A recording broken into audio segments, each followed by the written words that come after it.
দ্বিতীয় বিয়ে করতে যাওয়ার পথে প্রথম স্ত্রীর কবর জিয়ারত করে অঝরে কান্না করলেন স্বামী। আর মনে মনে বলতেছিলেন, প্রিয়তমা স্ত্রী, তোমাকে হারিয়ে আজকে যে আমি কতটা অসহায় হয়ে গেছি তুমি নিজেও জানো না। কারণ এই মানুষটার স্ত্রী ক্যান্সারে আক্রান্ত হয়ে দুনিয়া থেকে বিদায় হয়ে গেছে।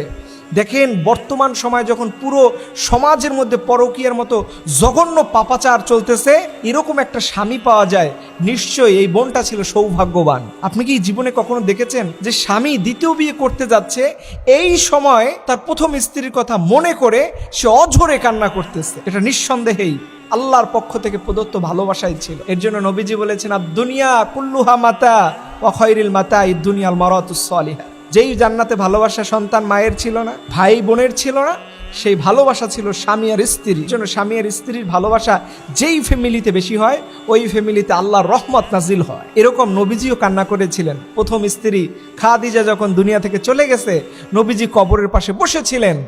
তার বিয়োগ বেদনায় রাসূল সাল্লাল্লাহু আলাইহি ওয়াসাল্লামকে আল্লাহ পাক সান্ত্বনা দেওয়ার জন্য আরশে আজিম মেরাজ পর্যন্ত করিয়েছিলেন। প্রথম স্ত্রীর ভালোবাসা এটা ভুলা যায় না।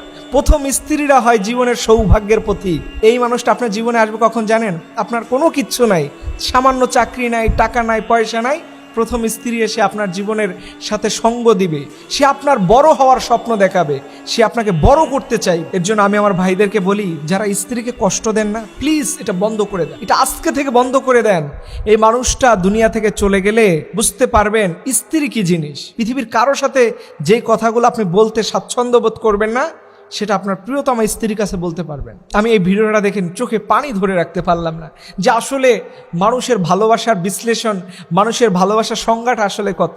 এই মানুষটাকে যদি বলা হয় যে তোমার প্রথম স্ত্রীকে আবার তোমার কাছে ব্যাক করা হবে, তুমি এর বিনিময়ে পৃথিবীর কোন কোন জিনিসটা ছেড়ে দিতে পারবা, সে হয়তো বলবে যে আমার পৃথিবীর কোনো কিছুই লাগবে না, আমি শুধু আমার কলিজার টুকরা স্ত্রীটাকে চাই। এই স্ত্রী আর স্বামীর ভালোবাসা যেই ফ্যামিলিতে বেশি থাকে, ওই ফ্যামিলিতে রহমত নাজিল হয়।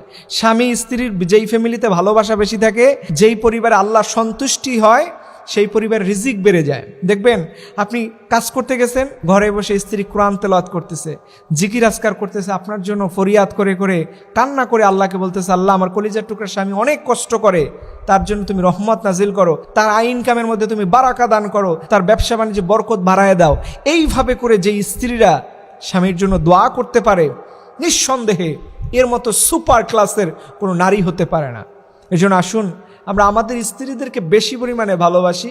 স্ত্রীদের ভালোবাসলে, স্ত্রীকে চুমো দিলে, স্ত্রীর সাথে আপনি যা করবেন সেটাই আল্লাহ তাআলা হালাল করে দিয়েছে।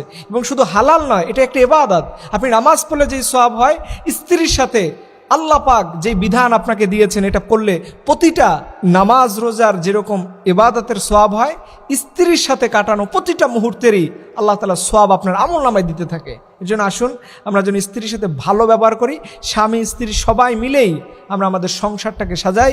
আল্লাহ তাআলা আমাদের কবুল করুন, আমিন।